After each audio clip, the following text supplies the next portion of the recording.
अपराधी अक्सर एक कॉग्निटिव बायस का शिकार होते हैं जिसे कहा जाता है द इल्यूजन ऑफ इनविजिबिलिटी। किसी ने किसी की हत्या की, गला घोंटा या पत्थर से प्रहार किया और घटनास्थल पर सन्नाटा देखकर अपराधी सोचता है कि उसने कोई निशान नहीं छोड़ा। ये उसका सबसे बड़ा लॉजिकल फैलेसी है। अपराधी ये भूल जाता है कि अपराध एक फिजिकल एंड डिजिटल इवेंट है जो भौतिक जगत में अपने रेजिडुअल सिग्नेचर्स छोड़ जाता है। आज के इस मास्टर क्लास में हम ये देखेंगे कि कैसे पुलिस और प्रशासनिक एजेंसियां इन छोटे छोटे निशानों को जोड़कर अपराधी के उस भ्रम को तोड़ती हैं। क्या किसी को लगता है कि अपराध करने के बाद वो अदृश्य हैं? ये केवल एक भ्रम है। प्रकृति और डिजिटल दुनिया दोनों law of conservation of information पर चलती हैं। अपराधी जो भी छूता है वो उसका कुछ हिस्सा वहां छोड़ आता है। जब कोई कीबोर्ड पर टाइप करता है तो उसकी की स्ट्रोक डायनेमिक्स और नेटवर्क लेटेंसी सब कुछ एक ऐसा डिजिटल फुटप्रिंट बनाता है जिसे मिटाना नामुमकिन है। यदि कोई ये सोचता है कि उसने सब कुछ परफेक्ट किया है तो वो बस एक फॉल्स सेंस ऑफ सिक्योरिटी में जी रहा है। आज के इस सेशन में हम उन लॉजिकल एल्गोरिदम्स को डिक्रिप्ट करेंगे जिनका इस्तेमाल पुलिस और प्रशासनिक विभाग, एडमिनिस्ट्रेटिव एजेंसीज अपराधियों को पकड़ने के लिए करते हैं। ये कोई साधारण चर्चा नहीं है, ये एक ग्रे एरिया मास्टरी है जहां हम डिटर्मिनिस्टिक सिस्टम्स के साथ खेलते हैं। लास्ट सीन टुगेदर थ्योरी, अंतिम बार साथ देखे जाने का सिद्धांत। चलिए विषय को थोड़ा सा समझते हैं। पुलिस का पहला काम होता है चैन ऑफ कॉन्टैक्ट बनाना। अगर व्यक्ति ए को आखिरी बार अपराधी बी के साथ देखा गया तो यह टेम्पोरल प्रॉक्सिमिटी, समय की निकटता का मामला बनता है। उदाहरण, मान लीजिए एक सुनसान सड़क पर किसी को पत्थर से मार दिया गया। वहां कोई नहीं था, मतलब कोई विटनेस ही नहीं था, किसी ने देखा ही नहीं था। पर पुलिस का टेम्पोरल एनालिसिस बताता है कि 10 मिनट पहले उसी मार्ग से अपराधी की बाइक का गुजरना एक कॉजल कॉरेलेशन स्थापित करता है। यह महज इत्तेफाक नहीं, यह प्रोबेबिलिटी फैक्टर है जिसे पुलिस एविडेंस के रूप में कोर्ट में पेश करती है।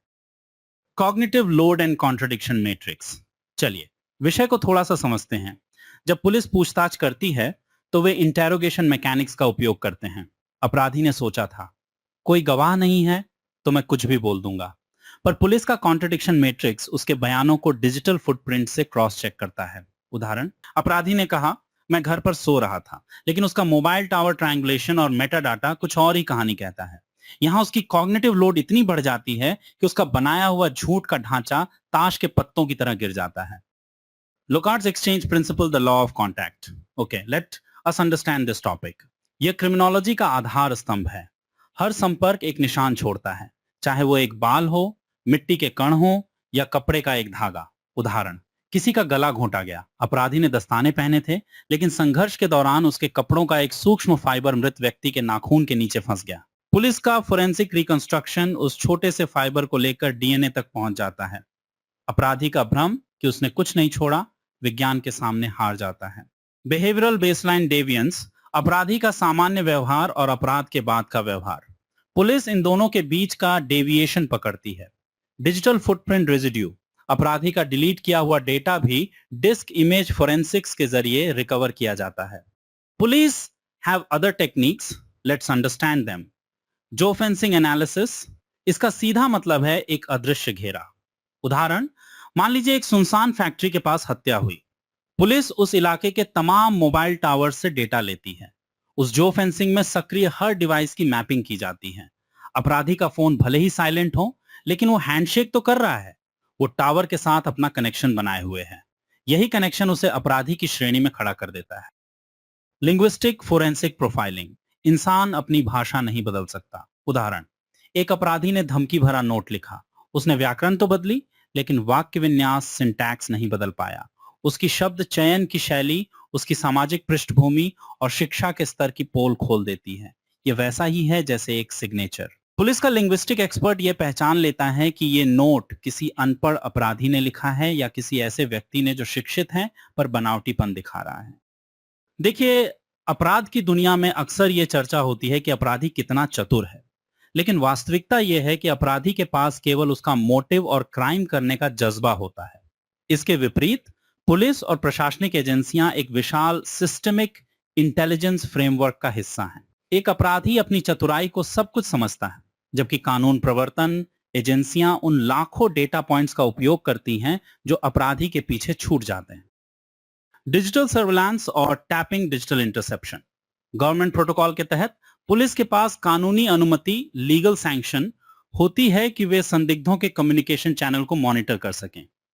ये केवल फोन कॉल टैप करना नहीं है, बल्कि ट्रैफिक मेटाडाटा एनालिसिस है। पुलिस ये जानती है कि किस समय, किस टावर से, किस डिवाइस का उपयोग किया गया। यह अपराधी की ज्योग्राफिकल प्रेजेंस का ठोस सबूत बन जाता है। एनालिटिकल डेटा असिमुलेशन, जबकि अपराधी एक ही लक्ष्य अपराध पर केंद्रित होता है, पुलिस प्रशासन मल्टी लेयर डेटा का उपयोग करता है। वे फाइनेंशियल रिकॉर्ड्स, इंटरनेट ट्रैफिक और सर्विलांस फुटेज को एक साथ जोड़कर एक 360 डिग्री कॉन्टेक्सचुअल मैप तैयार करते हैं।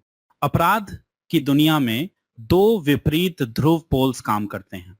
एक तरफ है अपराधी, जिसका कार्य मोटिवेशन ड्रिवन होता है, चाहे वो किसी व्यक्तिगत प्रतिशोध, पर्सनल वेंडेट्टा से प्रेरित हो, सुपारी कॉन्ट्रैक्ट किलिंग जैसी आर्थिक मजबूरी हो, या किसी साइकोपैथिक प्रवृत्ति के कारण उपजा एक आवेग। अपराधी के हर कदम के पीछे एक इमोशनल और साइकोलॉजिकल कैटलिस्ट होता है। यहां तक कि एक साइकोपैथ के लिए भी उसका मोटिव उसकी मानसिक विकृति में छिपा होता है। अपराधी के पास उसका जुनून है, उसका शस्त्र, वेपन ऑफ चॉइस है और उसका तात्कालिक लक्ष्य है। लेकिन दूसरी तरफ खड़ा है द एडमिनिस्ट्रेटिव जायंट, यानी पुलिस और कानून प्रवर्तन तंत्र, प्रशासनिक तंत्र की अपार शक्ति के तीन आधार। इंस्टीट्यूशनल कंटिन्यूटी, अपराधी का जुनून अस्थायी ट्रांजिएंट होता है, लेकिन पुलिस के लिए अपराध एक केस लाइफ साइकिल है। अपराधी थक सकता है, भावनात्मक रूप से टूट सकता है, पर प्रशासन की मशीनरी कभी नहीं थकती। उनके पास विशेषज्ञों की वो पूरी फौज है जो एक अपराधी के न होने पर भी, यानी कि अपराध हो जाने के बाद भी, साक्ष्यों, एविडेंस को खंगालती रहती है। Legal authority and procedural power, कानूनी अधिकार। अपराधी के पास अपराध करने का जज्बा तो है, पर उसके पास जुडिशियल सैंक्शन नहीं है।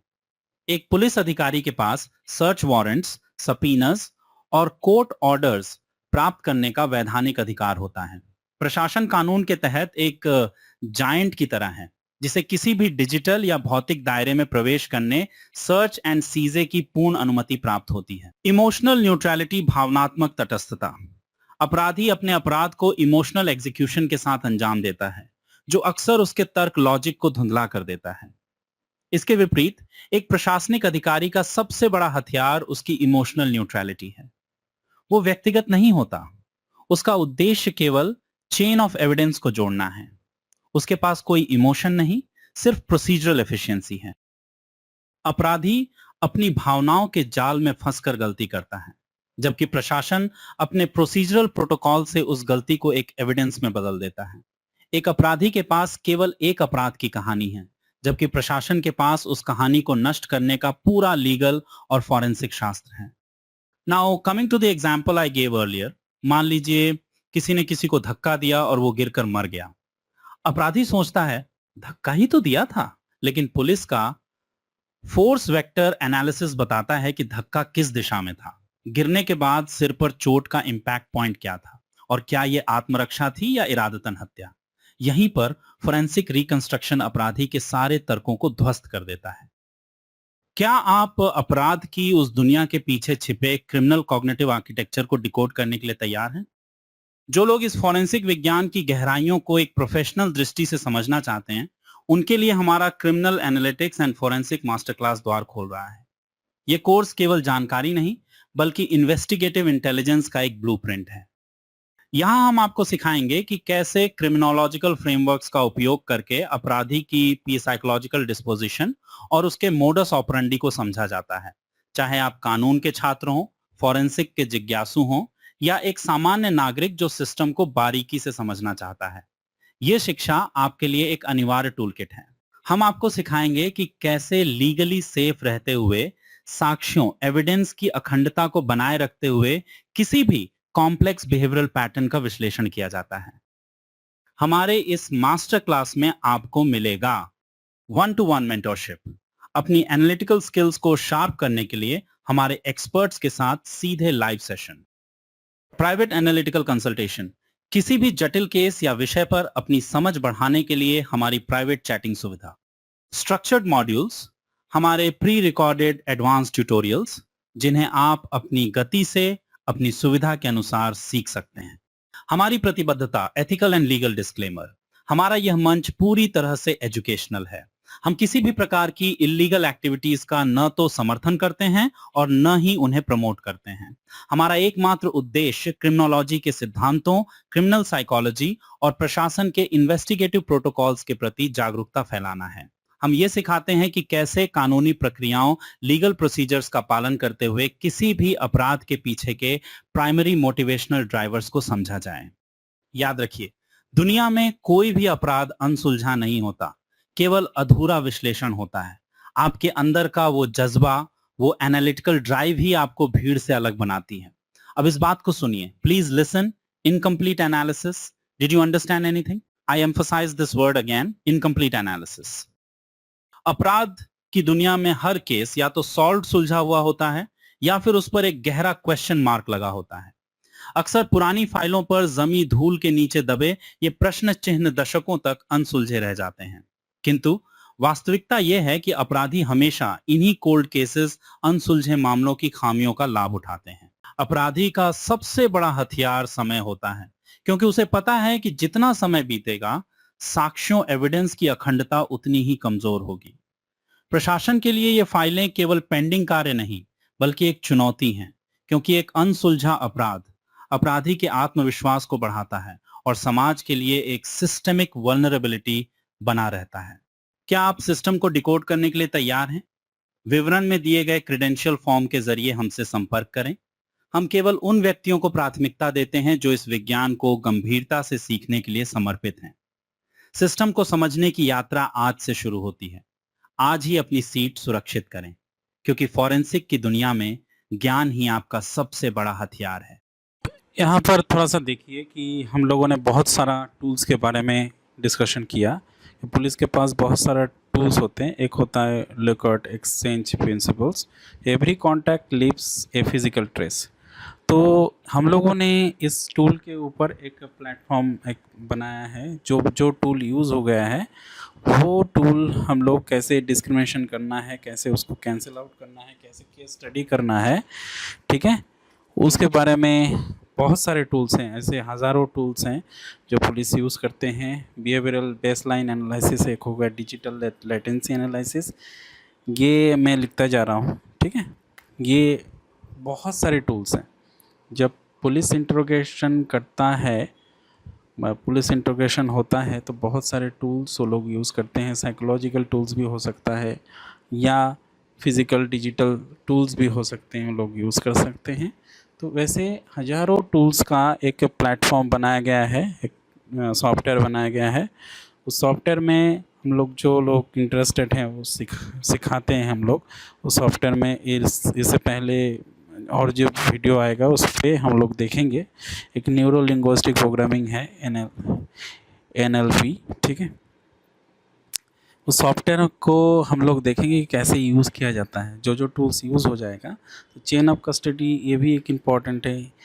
कौन कौन से चीज़ों को कस्टडी में लिया गया है, उसके ऊपर स्टडी करना, कैसे करना है, सब कुछ यहाँ पर सिखाया जाता है। तो thank you for watching this video tutorial. Till then, stay tuned, bye bye.